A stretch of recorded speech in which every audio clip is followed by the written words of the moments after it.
Isang magandang araw sa bawat isa. Ating purihin ang ating dakilang Diyos dahil sa kanyang kabutihan at sa kanyang saganang biyaya. Tayo magpasalamat na taglay natin ang buhay, taglay natin ang patuloy na kalakasan, taglay natin ang malilinaw na kaisipan. At sa pamamagitan nito ay maaari tayong tumanggap ng biyaya at pagpapala sa pamamagitan ng pagbubulay at pag-aaral ng kanyang mga salita. Noong nagdaang ating pagtalakay ay ating tiningnan ang patungkol sa mga kasagutan sa mga katanungan. Lalo na yung mga katanungan na ating inihahapag sa ating Diyos. When you have questions, God has the answers. But that does not mean that He will always give you the answers you want, but surely He will give you the answers that you need. And when you can't seem to get any answer, God Himself is the answer. Ito ay maaari nating bigyan ng higit na kalinawan at paglalarawan sa pamamagitan ng ating pagtalakay sa araw na ito. Ating susuriin ang mga nakatala sa isang napakagandang aklat. Ito ay ang aklat ni Job.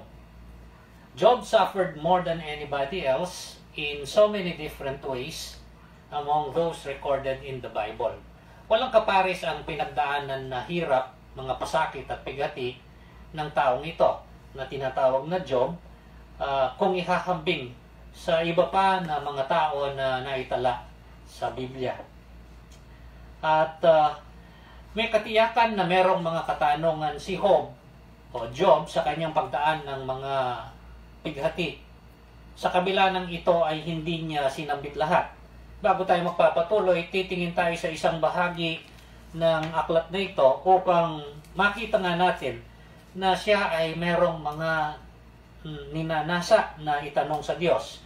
Dito sa Job chapter 23 verses 1 to 5, sa kanyang pakikipagtalakayan sa ilan sa kanyang mga kakilala na nung una ay nakipagdalamhati sa kanya, ito ang sinabi ni Job. Chapter 23 verses 1 to 5, Then Job replied, Even today my complaint is bitter, his hand is heavy in spite of my groaning. If only I knew where to find him, referring to God, if only I could go to his dwelling, I would state my case before him and fill my mouth with arguments. I would find out what he would answer me and consider what he would say. Doon mismo doon sa huling bahagi na aking binasa, ay naghihintay si Job ng pagkakataon na makapagtanong at siya naman ay sagutin ng Diyos. Dahil sinabi nga niya, I would find out what he would answer me and consider what he would say. So dito ay may katiyakan tayo na si Job ay merong mga katanungan na nais niyang sagutin ng Diyos.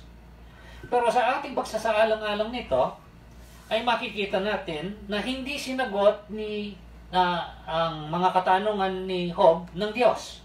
God did not answer Job's questions. Pero ang nakapagtataka, pero napakagandang bagay, Job found satisfaction. What happened? So this is what we will look into. Ito yung ating susuriin. May katanungan si Job na nais niyang ihapag sa Diyos o ipaabot sa Diyos, ngunit sa takbo ng salaysay na nakatala dito, hindi sinagot ng Diyos ang katanungan ni Job. Pero sa kabuuan ng aklat na ito, makikita nating nakatagpo ng kasiyahan si Job. Ano nga ba ang nangyari? Ito yung ating susuriin. We will not read the entire book. It is made up of 42 chapters. So, we will just look at the highlights of the book. Titingnan natin yung mga importanteng mga bagay so that we will discover how Job was able to step from sorrow and sadness to satisfaction and security. Yan ang magiging pamagat ng ating pag-aaral sa araw na ito. The mystery of unanswered questions. Stepping from sorrow to satisfaction.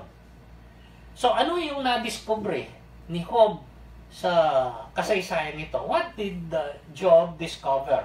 Or rather, what did he discover? Because probably some of the things that he realized were things that he already knew before. It's just a matter of finding clarity. So titingnan natin ang mga mahalagang punto o mahalagang mga bahagi nito. I will give you a very quick summary of the entire book. Una sa lahat, doon sa kauna-unang bahagi, there is an introduction of who Job is. Job chapter 1, verses 1 to 5, ito ang sinasabi. I will be reading a few portions from this book. Chapter 1, verses 1 to 5, in the land of Uz, there lived a man whose name was Job. This man was blameless and upright. He feared God and shunned evil.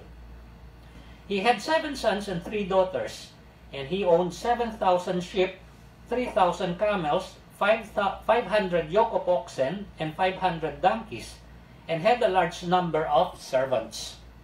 He was the greatest man among all the people of the East.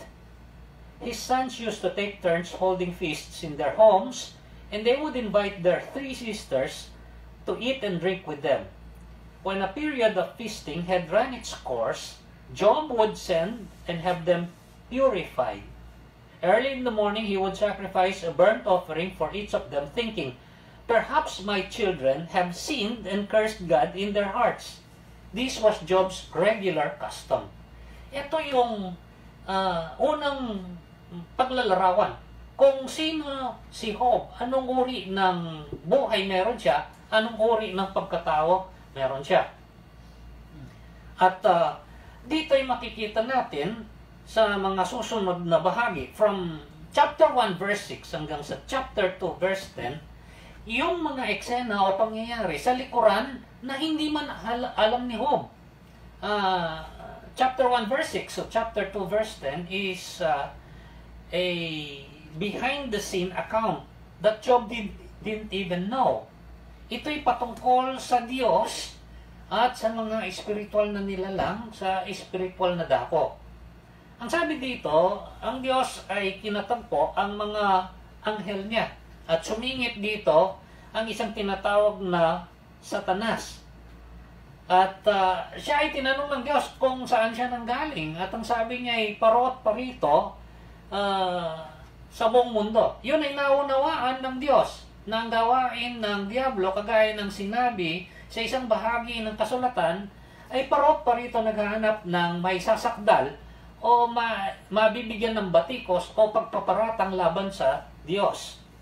At ang naging katugunan ng Diyos, pinagbigyan ng pagkakataon na magpahayag ang Diablo o si Satanas. In chapter 1 verse 8, ang sabi dito, "Then the Lord said to Satan, Have you considered my servant Job? There is no one on earth like him. He is blameless and upright, a man who fears God and shuns evil." Sa kabila nito, si Satanas ay merong dalang batikos o paratang. Sabi niya, ikaw ba'y tinitingnang mataas ng taong ito na si Job para sa walang kapakinabangan, sabi niya. Kasi siya yung pinagpapaala. Kaya ikaw ay kanyang kinikilala. Ngunit kung babawiin mo lahat ng mga pagpapala at biyayang yan, sigurado ako, ikaw ay kanyang susumpain, ang sabi niya. And God took the challenge. Sabi niya, o sige, gawin mo ang lahat ng iyong gustong gawin sa mga biyaya at pagpapala ni Job sa kanyang mga ari-arian, ngunit huwag mo siyang gagalawin. Kaya nga, ang kwento ay nagpatuloy kung saan sa kagagawan ng Diablo, dumating ang iba't ibang uri ng mga sakuna sa sambahayan ni Job. Mga mandarambong na umatake at ninakaw ang kanyang mga ari-ariang mga hayop, ang kanyang mga kawan, at pinatay ang kanyang mga alipin. At isang apoy na naggagaling sa langit na sumira ng kanyang mga ari-arian at ng kanyang mga hayop. At sa bandang huli ay napakalakas na hangin na gumiba sa tahanan kung saan nandoon ang lahat ng kanyang anak na naging kadahilanan ng kanilang kamatayan. Naubos ang ari-arian, mga alipin at mga anak ni Job. Sa kabila nito, ang naging katugunan ni Job ay makikita dito sa Job chapter 1 verse 20. At this Job got up and tore his robe and shaved his head. Then he fell to the ground in worship and said, Naked I came from my mother's womb, and naked I will depart. The Lord gave, and the Lord has taken away. May the name of the Lord be praised. In all this, Job did not sin by charging God with wrongdoing. At ito'y kinasiyahan ng Diyos. Ngunit, sa pangalawang eksena, sumingit na naman si Satanas o ang diablo doon sa pakikitagpo ng Diyos sa kanyang mga anghel. At ipinagmalaki muli ng Diyos si Job kay Satanas. In chapter 2 verse 3, Then the Lord said to Satan, Have you considered my servant Job? There is no one on earth like him. He is blameless and upright, a man who fears God and shuns evil, and he still maintains his integrity, though you incited me against him to ruin him without any reason.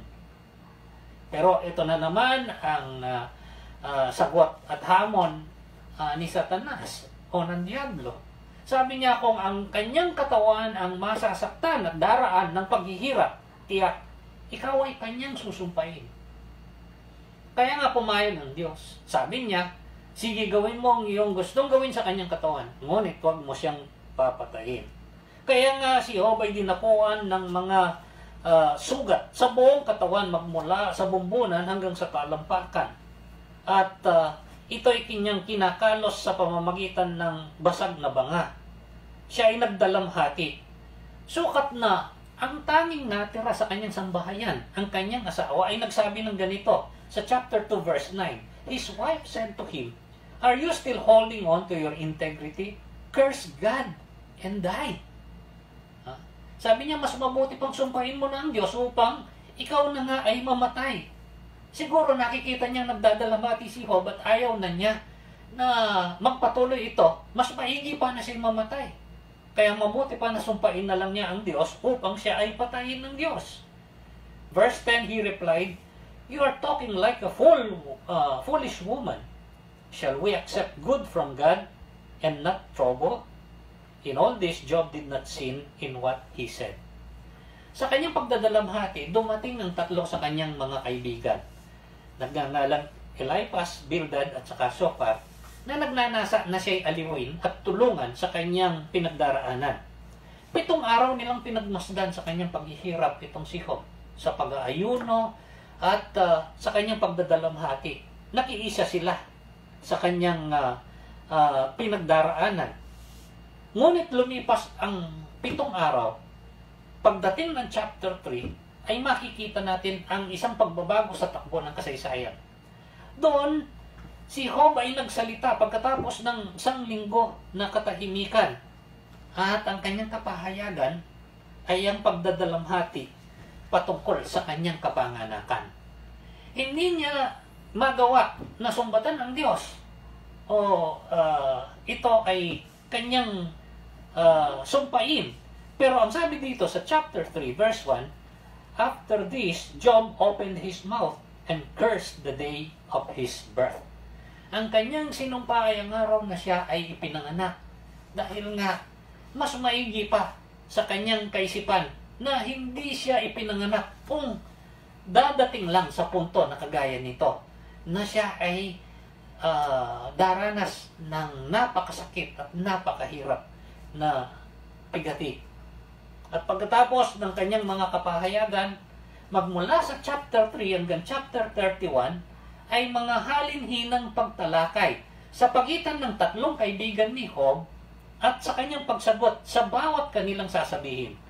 Ito ay pagpapahayag ng kanilang mga haka-haka o palapalagay na sa kanilang buong akala ay siyang katotohanan. Na kapag sino matutal natin ang lahat ng kanilang mga kapahayagan, ay tumutungo lang sa isang tema. Na lahat sila, itong si Eliphaz, itong si Bildad, at saka itong si Zophar, ay nagsasabi na si Job ay nagdadalamhati sa kanyang hirap at pasakit na pinagdaraanan dahil ito'y kaloob ng Diyos nang dahil sa kanyang mga kasalanan. Ito ang normal na opinion ng maraming mga tao noon. Maging nang dumating ang panahon ng Panginoong Hesukristo, sa totoo ay tinatangkilik ito ng napakaraming mga tao. Siguro maaalala ng ilan doon sa John chapter 9, nung makita ng mga alagad ng Panginoong Hesukristo ang isang taong bulag magmula sa kanyang kapanganakan, ay nagtanong sila sa Panginoon. Sabi nila, Guro, sino bang nagkasala kung bakit ang taong ito'y ganitong katayuan at kalagayan? Siya ba o ang kanyang mga magulang? Ngunit sinagot sila ng Panginoong Hesus, hindi siya o ang kanyang mga magulang, kundi ito'y nangyari upang maparangalan ang Diyos. Hanggang ngayon, ito'y tinatangkilik pa rin ng napakaraming mga tao. Napalagian kapag nakakakita ng mga taong nagdadalamhati, dumaranas ng matinding hirap, ang una at pangunahin at madalas palagian na kanilang palagay ay dahil ito'y kaparusahan ng dahil sa kakulangan o pagkakasala ng taong ito sa Diyos. Hindi natin sasagutin ito sa ating pagtalakay ngayon dahil ang ating tinatalakay patungkol sa misteryo ng katanungang hindi sinasagot at kung paanong nakatatawid sa pighati tungo sa kasiyahan ang isang taong dumaraan sa kapigatian. So, from chapter 3 to chapter 31 is an exchange of opinions between Job and his so-called friends and his continuing anguish and what they tried to do to comfort him, which turned into an attack. So, pagdating naman ng chapter 32 hanggang chapter 37, pagkatapos ng mga sunod-sunod na halinhinan ng mga pagtalakay, mayroong eksena na isang katauhan na pangalan ay Elihu na nagbigay naman ng kanyang sariling palagay o opinyon. Ito'y hindi masyadong kalayuan doon sa tatlo na kaibigan ni Job na dumating. At dito ay makikita natin sa loob ng talakayang ito, yung binasa natin kanina ay aking uulitin sa chapter 23 verses 1 to 5. Yung nasain ni Job na makatanggap siya ng kasagutan sa kalagitnaan ng pambabatikos ng kanyang mga sariling kaibigan kung bakit nangyayari sa kanya ang mga bagay na ito. Gayong sa kanyang pagsusuri sa kanyang sarili ay meron siyang katiyakan na wala siyang ginawa na anuman upang maging karapat-dapat na pagdaanan niya ang ganitong napakatindi at napakahirap na pigati. Uulitin ko yung sinabi niya sa Job 23 verses 1 to 5, Even today my complaint is bitter, his hand is heavy in spite of my groaning. If only I knew where to find him, if only I could go to his dwelling, I would state my case before him and fill my mouth with arguments. I would find out what he would answer me and consider what he would say. Itong inaasam-asam niya. Matagpuan sana niya ang Diyos. Magpakita ang Diyos sa kanya upang sa ganon, tanungin niya ito at malaman niya ang pinanggagalingan o pinagmumulan ng lahat ng kanyang mga paghihirap na pinagdaraanan. Finally, pagdating sa chapter 38 hanggang chapter 41, ang Diyos ay magpapakita kay Job. At ang Diyos ay magsasalita. Ngunit dito ay makikita natin na sa pagpapakita ng Diyos, hindi niya sinagot ang anumang katanungan ni Job. Kaagad-agad, ang Diyos mismo ang nagbigay ng sunod-sunod na mga katanungan kay Job. Tingnan natin ang sinasabi dito sa chapter 38 sa umpisa. Ang sabi niya, then the Lord answered Job out of the storm. Gumamit ang Diyos ng isang ipo-ipo, malakas na hangin, upang siya ay magpakita kay Job. He said, Who is this that darkens my counsel with words without knowledge? Brace yourself like a man, and I will ask you, and you shall answer me. Magpakatatag ka dahil ako magtatanong sa iyo. At ikaw ang sasagot sa akin. Sino ito na nagbibigay ng ganitong kuro-kuro na wala namang kaalaman? At makikita natin dito a succession of questions from God. Ang mga tinukoy niya ng mga katanungan ay may kaugnayan sa mga natural at normal na mga bagay na namamasdan ni Job at lahat ng tao sa kapaligiran. Ilan sa mga katanungan dito? Bibigyan ko kayo ng mga halimbawa. Ang sabi sa verse 4, where were you when I laid the earth's foundation? Tell me if you understand. Saan ka nung ilatag ko ang pundasyon ng mundo? Sino ang nagsukat ng mga hangganan nito? Tinanong pa ng Diyos, alam mo ba kung saan nanggagaling ang bukal ng tubig sa mga dagat?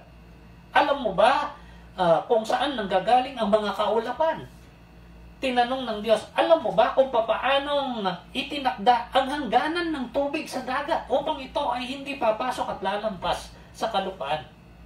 Sinong nag-uutos sa umaga para dumating at sa gabi para ito ay magpasimula? Saan ang tinatawag na pintuan ng tinatawag na karimlan o yung kadiliman ng kamatayan? Naiintindihan mo ba ang lawak ng mundong ito? Saan na iniimbak ang niebe o yelo? Saan nanggagaling ang hangin? Saan nanggagaling ang ulan? Ang sabi dito. Saan nanggagaling ang hamog? Paano nangyayari ang tubig ay tumitigas at nagiging yelo? Nakikita mo ba ang mga bituin? Sabi, ang mga hugis na napakagaganda. Sinong naglagay nito sa kanilang mga kinalalagyan? Alam mo ba kung saan nanggagaling ang kidlat at ang kulog?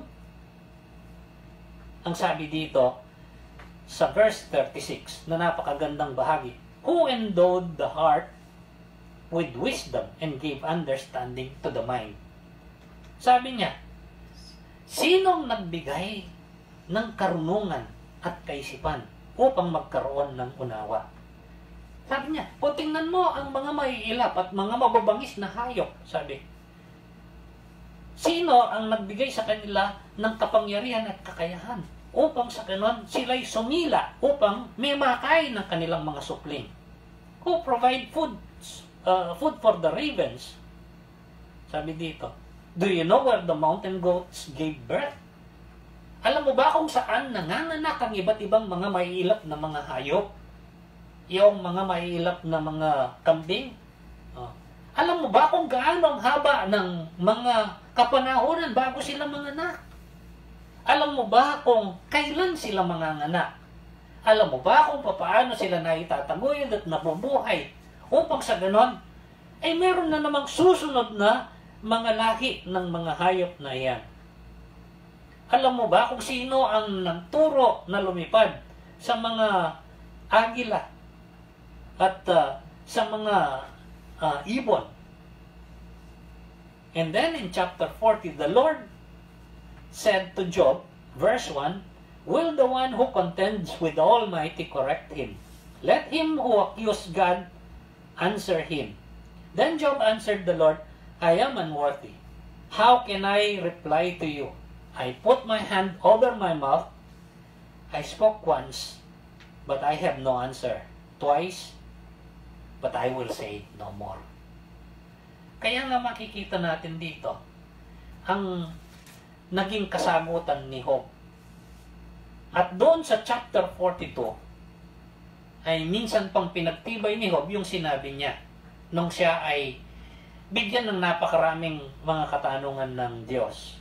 Job chapter 42, from verse 1 to verse 6, itong sinasabi, Then Job replied to the Lord, I know that you can do all things, no plan of yours can be thwarted. You asked, who is this that obscure my counsel without knowledge? Surely I spoke of things I did not understand, things too wonderful for me to know. You said, listen now and I will speak. I will question you and you shall answer me.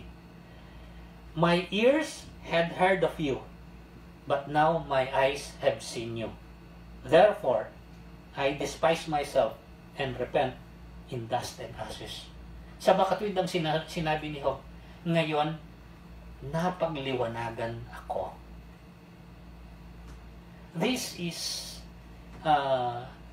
what happened. Pero ang napakaganda nito ay ang naging katapusan. Ang kagandahan nito ay itinala ang naging katapusan ng kasaysayan. And I will read from verse 7 up to the last verse of the last chapter, Job chapter 42. After the Lord had said these things to Job, he said to Eliphaz the Temanite, I am angry with you and your two friends, because you have not spoken of me what is right, as my servant Job has. So sinaway ng Diyos yung mga kaibigan ni Job sa lahat ng kanilang mga pinagsasabi. He rebuked them. So now, take 7 bulls and 7 rams and go to my servant Job and sacrifice a burnt offering for yourselves. My servant Job will pray for you, and I will accept his prayer and not deal with you according to your folly. You have not spoken of me what is right, as my servant Job has. So Eliphaz the Temanite, Bildad the Shuhite, and Shofar the Naamathite did what the Lord told them, and the Lord accepted Job's prayer. Verse 10. And after Job had prayed for his friends, the Lord made him prosperous again, and gave him twice as much as he had before. All his brothers and sisters and everyone who had known him before came and ate with him in his house. They comforted and consoled him over all the trouble the Lord had brought upon him, and each one gave him a piece of silver and a gold ring. Ang sabi dito, pinagpala siya ng Diyos ng 2 beses na higit pa kaysa nauna. Lahat ng mga kapatid niya na lalaki at babae ang nakakakilala sa kanya ay nakipagdiwang sa kanyang tahanan. Inaliw nila si Job at pinagdala ng napakaraming regalong pilak at ginto.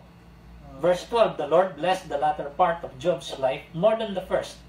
He had 14,000 sheep, 6,000 camels, 1,000 yoke of oxen, and 1,000 donkeys. And he also had 7 sons and 3 daughters. The first daughter he named Jemimah, the second Keziah, and the third Keren Happuch. Nowhere in the land were there found women as beautiful as Job's daughters. And their father granted them an inheritance along with their brothers. Last 2 verses. After this, Job lived 140 years. He saw his children and their children to the 4th generation. And so he died old and full of years. Isa ito sa pinakamaganda na maaaring mabasa at mapagbulayan ng isang tao. Lalo na sa kapanahonan na dumaraan ng kapigatian. What did Job learn that we now also can learn? Sa ating pagsusuri nito, anong natutunan ni Job na maaari din nating matutunan? So these things that he learned, this made him forget or maybe do away with all his questions. Dati ang dami niyang mga katanungan. Gusto niyang itanong. Pero nang ito ay kanyang mapagwarit natutunan, ay kanyang nakalimutan o kanya nang kinalimutan ang lahat ng kanyang katanungan. Sabi niya, tatakpan ko na ang aking bibig, sabi niya.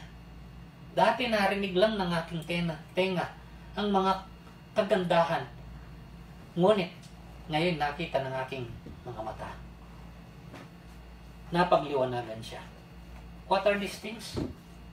As I've said earlier, when I was introducing this study, when you have questions, God has all the answers. But that does not mean that He will always give the answers you want. He will give you the answers you need. And when you can't seem to get any answer, He is the answer. What did Job learn? First, he learned that God is wise. Amen. Natutunan ni Job na ang Diyos ay matalino. God has perfect knowledge of everything. Sukdulan ng karunungan at kaalaman ng Diyos sa lahat ng bagay. Walang hindi alam ng Diyos. Therefore, He is a purposeful God. Kung siya ay matalino, siya ay Diyos na merong mga layunin o malayuning Diyos. He never does or allows anything without any purpose. Walang ginagawa ang Diyos dahil sa kanyang sukdulang katalinuhan o pinahihintulot na mangyari na walang anumang kadahilanan. God knows everything about Job. Kaya nga ipinagmalaki niya kay Satanas si Job. And He had a purpose for allowing Job to suffer. Merong layunin ng Diyos upang pahintulutan na dumaan sa pigati si Job. As we see, in the end, God accomplished His purposes. Hindi natapos yung kwento na walang katuturan. Yung mga nilayon ng Diyos, nang dahil sa kanyang katalinuhan, ay nagkaroon ng katuparan. That is what Job learned. That is what we should learn. God is wise. Hindi lang nakakaalam, nakakaunawa. Sukdulang matalino. Secondly, ang makikita natin dito na natutuan na ni Job ay God is good. All the time. And all the time, God is good. Mabuti ang Diyos. There is nothing in Him that is not good. Walang anumang nasa Diyos ang hindi mabuti. Dahil ang lahat ng mabuti ay nanggagaling sa Diyos. Consider this. To what or to whom could Job attribute all the goodness of life he had prior to his sufferings? Pag-isipan natin yan. Kung tayo man ay dumaraan ngayon ng hirap, o kaya kung tayo dadaan ng hirap, bigati. Siguro naman kung tayo magbabalik tanaw, may maaalala tayo at meron tayong maiisip na mga mabubuting mga yugto, mabubuting mga bagay na dumaan at nangyari sa ating mga buhay. Sometimes we take them for granted. To whom shall we attribute all of this? To nothing? Kanino natin iuugnay o iuukol ang kabutihan na ating naranasan sa ating mga buhay sa mga nagdaan? Ito'y sa walang anumang kadahilanan ba? The only reason is that God is good. Therefore, if God is good, then all His purposes and all His works are good. Ang lahat ng mga layunin ng Diyos, lahat ng mga gawa ng Diyos, lahat ng mga pagpapahintulot ng Diyos ay pawang mabubuti. At dito ay maaaring ipaalala sa bawat isa ang dalawa sa mga maituturing nating pinakapopular na talata sa Biblia. Isa sa Bagong Tipan, isa sa Lumang Tipan. Let me read one for you, coming from the New Testament, just to remind everyone. Romans chapter 8, verse 28. And we know that in all things, God works for the good of those who love Him, who have been called according to His purpose. He is wise and purposeful, and He is good. Therefore, all of His purposes are good. And all of His works, to accomplish His purposes, are good for the good of those who love Him. Itong sinasabi na napakalinaw. Ang isa na importanteng talata na palaging kinagigiliwan at gusto ng marami, Jeremiah chapter 29, dito sa verse 11. Ito ang sinasabi sa bahaging ito ng kasulatan sa aklat ni Propeta Jeremias. Ang sabi dito sa verse 11 ng Jeremiah chapter 29, For I know the plans or purposes I have for you, declares the Lord. Plans to prosper you and not to harm you, plans to give you a hope and a future. Alam ko ng aking mga layunin para sa iyo. Layunin para pasaganahin ka at hindi kasaktan. Layunin para bigyan ka ng pag-asa at ng kinabukasan. We all love these verses. But do you know what? These two verses were addressed in the context of suffering. ang dalawang talatang ito ay sinambit sa konteksto ng pamimighati, sa konteksto ng hirap. This is something that we as Christians need to look into. We do not just quote verses. We do not just use them without properly looking into their context. Anong konteksto ng Romans 8:28 na sinasabing sa lahat ng bagay, alam natin ng Diyos ay gumagawa sa ikabubuti ng mga nagmamahal sa Kanya ayon sa Kanyang mga nilalayon o mga layunin? The context of Romans 8:28 would be Romans chapter 8 from verse 18 onwards. But we will consider only verse 18 to 21. Itong sinasabi doon sa bahaging ito. Bago sabihin yung verse 28. Verse 18 says, I consider that our present sufferings are not worth comparing with the glory that will be revealed in us. He's talking about sufferings. Si Apostle Paul, our sufferings, yours and mine. Sabi niya sa verse 19, the creation waits in eager expectation for the sons of God to be revealed. For the creation was subjected to frustration, not by its own choice, but by the will of the one who subjected it, in hope that the creation itself will be liberated from its bondage to decay and brought into the glorious freedom of the children of God. Damay ang kalikasan doon sa kabulukan o kasiraan na pinagdaraanan ng mga anak ng Diyos. Ngunit, ang sabi niya, Pastor Paul, hindi ko itinuturing na nakahihigit yung kapigatian doon sa naghihintay na kaluwalhatian. Higit na higit pa yung kaluwalhatian naghihintay kung ihahambing doon sa mga kapigatian. So Romans 8:28 was addressed to Christians by Paul in the context of suffering. Why? Because God is good. He works things for the good of those who love Him, those who are called according to His purpose. And Jeremiah chapter 29 verse 11 was also addressed to Israelites in the context of suffering. Ano yon?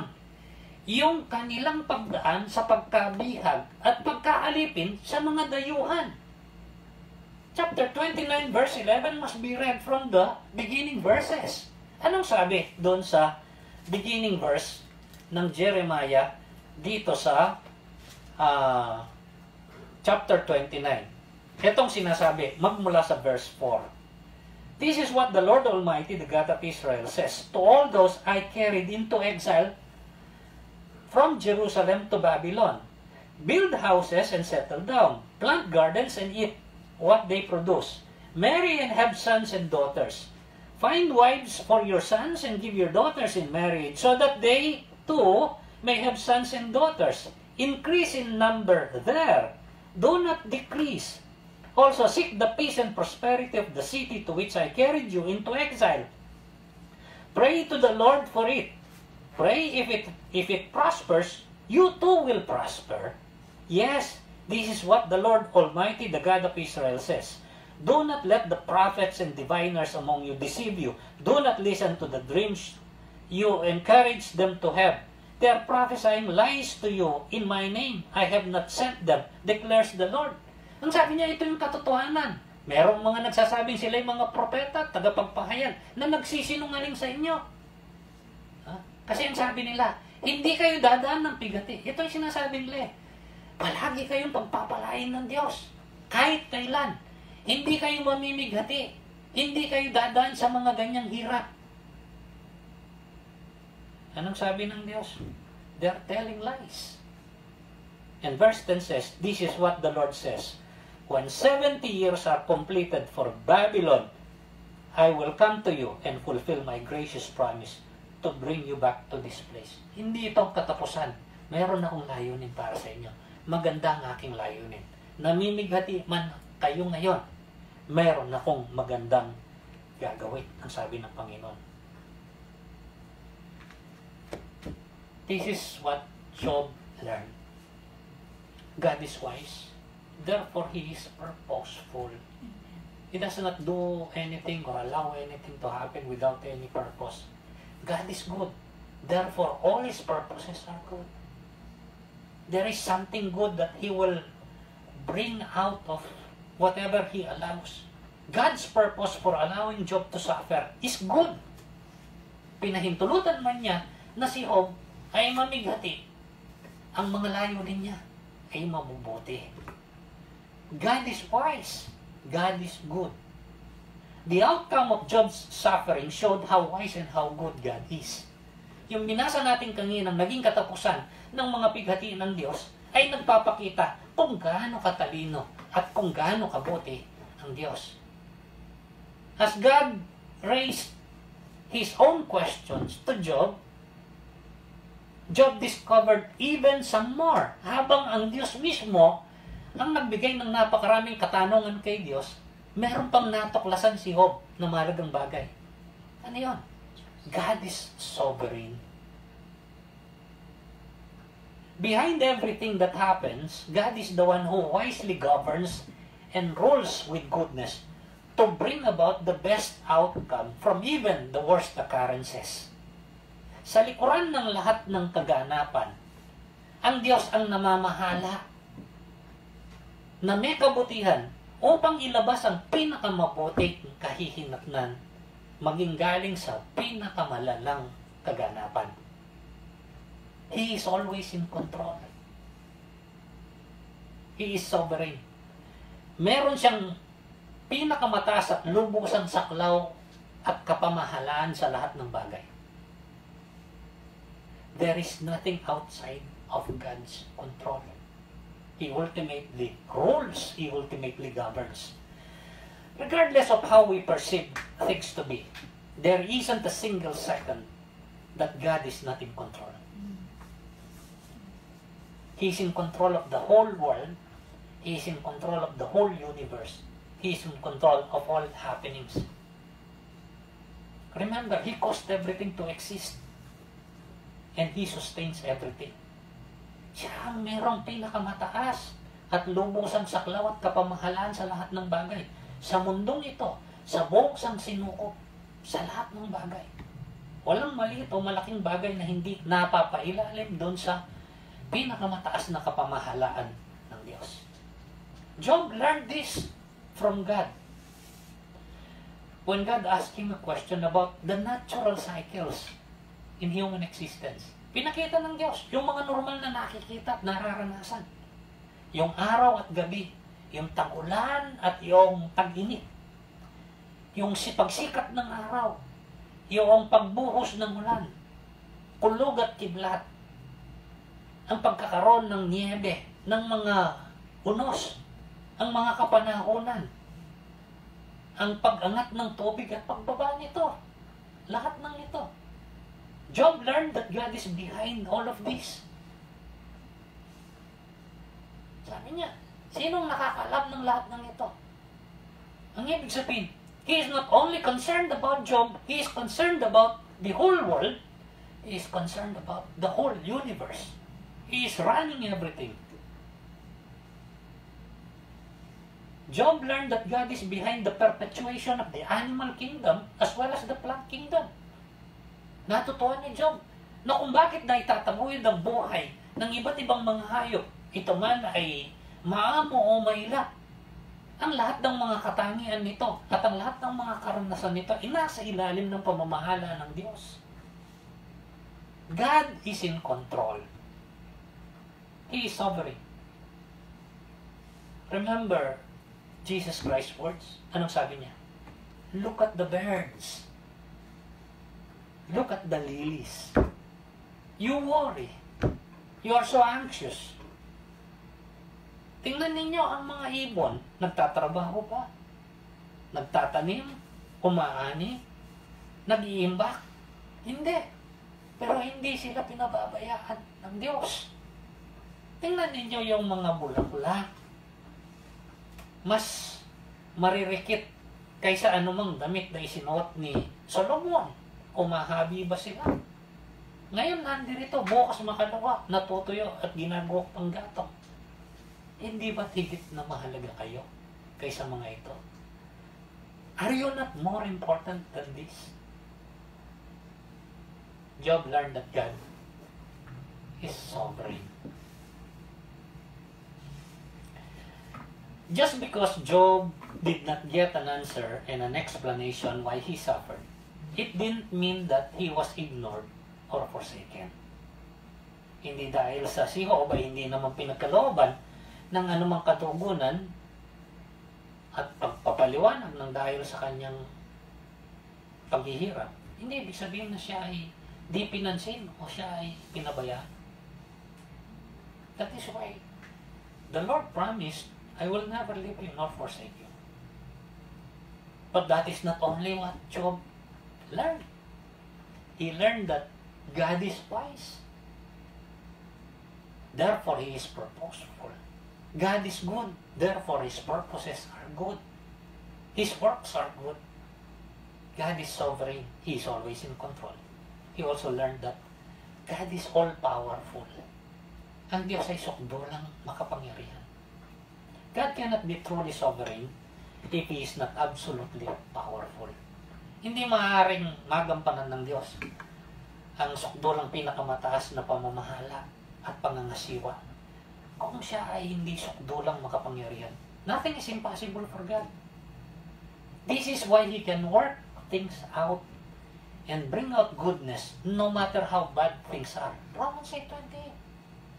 Itong kadahilanan. Because He is absolutely powerful. He can work things out. Remember, He is the creator of the heavens and the earth. Out of nothing, He created everything. There is nothing that God cannot do if He decides to do them. Walang bagay na hindi maaaring gawin ng Diyos kung siya ay magpasya na gawin ito. Just see what He provided with Job after his ordeal. Isaalang-alang lang natin kung ano yung ginawa niya at pagkatapos ibinigay kay Job. Pagkatapos pagdaanan ni Job ang lahat ng hirap at pasakit. Pagkatapos ng pagkawala ng lahat ng mga mahalagang bagay sa kanya noong una pa. God is all powerful. And Job also clearly discovered that God is righteous and upright. Ang Diyos ay matuwid, puspos ng katuwiran. Wala ni gapuin na kamalian o gawa ng kasamaan na nanggagaling sa Diyos. When God allows what seems to be evil, He will surely bring it to justice and judgment. Pahintulutan man ng Diyos na mangyari ang may tuturing na masama, ito'y gagawan niya ng katarungan at kahatulan. Dahil siya ay sukdulang matuwid. Kaya nga natutuwa siya kay Job dahil si Job ay namuhay ng may katuwiran. Dahil ang Diyos ay makatuwiran. This is why He is called the righteous judge. Siyang matuwid na hukom. He commended Job for uprightness. He justified Job. He rebuked the wrongdoings of Job's friends. So, ito ang mga natuklasan ni Job. Nagtatanong sana siya o magtatanong sana siya sa Diyos. Hindi siya sinagot ng Diyos. Nagpakitang Diyos sa kanya. Job sought an audience with God to ask Him questions about the painful sufferings he's going through. God showed Himself to Job in a whirlwind. But He did not answer Job. Job did not even have the chance to ask God. God asked Job several questions. He bombarded him with rather seemingly simple and basic questions. And Job could not even answer. But through these questions of God, Job realized that he got what he needed. Sa pamamagitan ng mga katanungan ng Diyos sa kanya, napagtanto ni Job na kanyang natanggap ang kailangan niya. I will read again chapter 42 verse 1 to 6. Sabi niya, Then Job replied to the Lord, I know that you can do all things. No plan of yours can be thwarted. You ask, who is this that obscures my counsel without knowledge? Surely I spoke of things I did not understand, things too wonderful for me to know. You said, now listen, I will speak. I will question you, and you shall answer me. My ears have heard you, but now my eyes have seen you. Therefore, I despise myself and repent in dust and ashes. Sabi niya doon, my ears have heard of you, but now my eyes have seen. Napagliwanagan si Job. Then, he was satisfied with what he learned and understood. Sa puntong yon, naibsan ang anumang kabigatan na kanyang nararamdaman.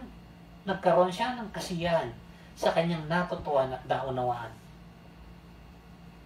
Truly, this was enough to satisfy him for a lifetime. Ito'y naging sapat upang bigyan siya ng kasiyahan na panghabang buhay. Yet God continued to satisfy him further with restoration and renewed blessings. Anong sabi doon? Pinagpala siya ng dobling beses sa dating kanyang ari-arian. Binigyan siya ng bagong sambahayan. Dumating ang mga kapatid niya at mga kaibigan at kakilala. Nagdadala ng mga handog. At ang sabi, siya'y namuhay ng napakahaba at saganang buhay. Remember this, to know God is better than to know all the answers. Ang makilala, malaman kung sino ang Diyos ay higit pa sa pag-alam sa lahat ng mga kasagutan. He is wise, therefore purposeful. He is good, therefore His purposes are always good. He is sovereign. He is always in control. He is all-powerful. Nothing is impossible for Him. He is righteous. Sakdulan ng kanyang katwiran. That is why the other word we use is He is holy. Best of all, He loves us. Yun ang pinaka-masarap. If He is your God through faith in the Lord Jesus Christ, though you may suffer, you can step from sorrow to satisfaction. Kung siya ang iyong Diyos sa pamamagitan ng pananalig sa Panginoong Jesucristo, ikaw man ay mamighati, dumaan sa hirap.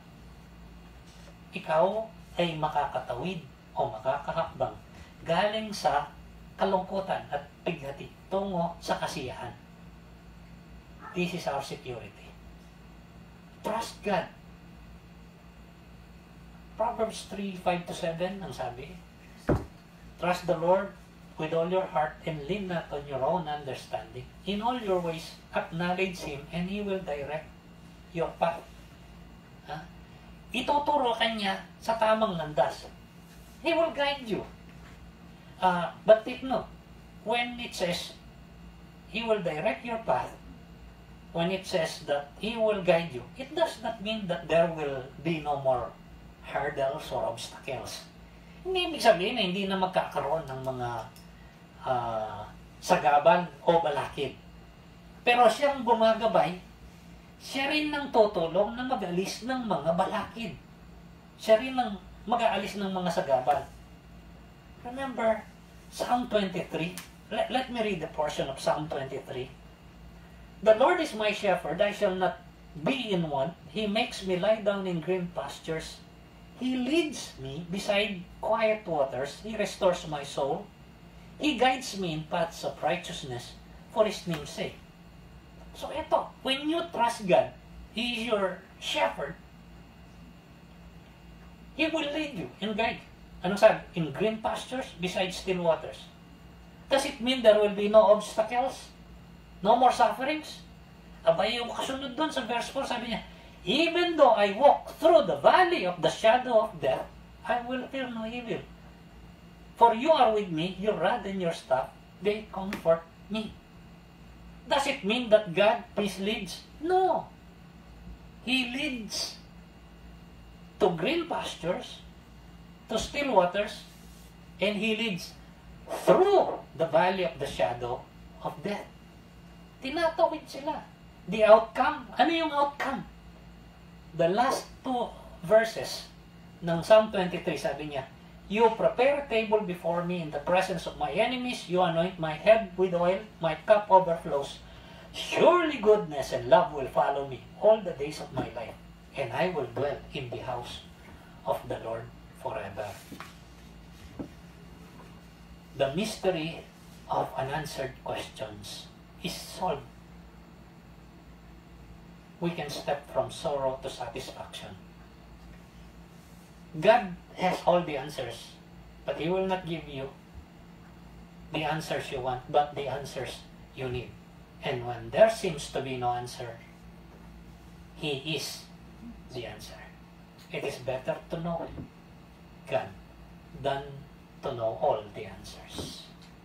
Tayo po ay magdiwang at na magpuri at magsaya dahil tayo ay may Diyos na dakila.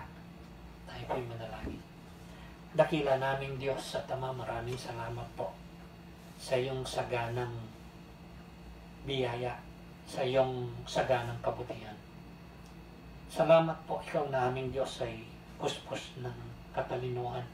Alam mo yung ginagawa. Lahat ng ginagawa mo at pinapahintulot mo, merong layunin. Ikaw ay sukdo ng mabuti, kaya ang mga layunin ay tiyak na mabubuti. Ang mga gawa mo ay tiyak na mabubuti. Ang ibubong ay mabuti. Salamat po, O Diyos, ikaw ang may kapamahalaan. Ikaw ang may kontrol. Meron kaming pag-asa. Salamat, ikaw ay sukdo lang makapangyarihan. Wala kang hindi kayang gawin na iyong pinagpasyahan na gawin, aming Diyos. Salamat po. Ikaw ay matuwid. We may suffer injustice, Lord, but you will bring everything to justice and right judgment. Salamat po, Panginoon. Salamat sa buhay na taglay namin. Salamat sa lahat ng biyaya. Salamat sa kapayapaan, sa kagalakan, sa katiwasayan ng loob. Salamat sa katiyakan ng kahihinatnan. Salamat sa buhay na walang hanggan. Salamat sa iyong pangako na ikaw na nagpasimula ng mabuting bagay sa aming mga buhay ang magpapaging ganap o kukompleto nito hanggang sa araw ng aming Panginoong Hesus. Pinupuri ka namin, dinadakila sa tanging pangalan po ng aming Panginoong Hesus. Amen. Magandang araw po at pagpalain tayo ng patuloy ng ating dakilang Diyos.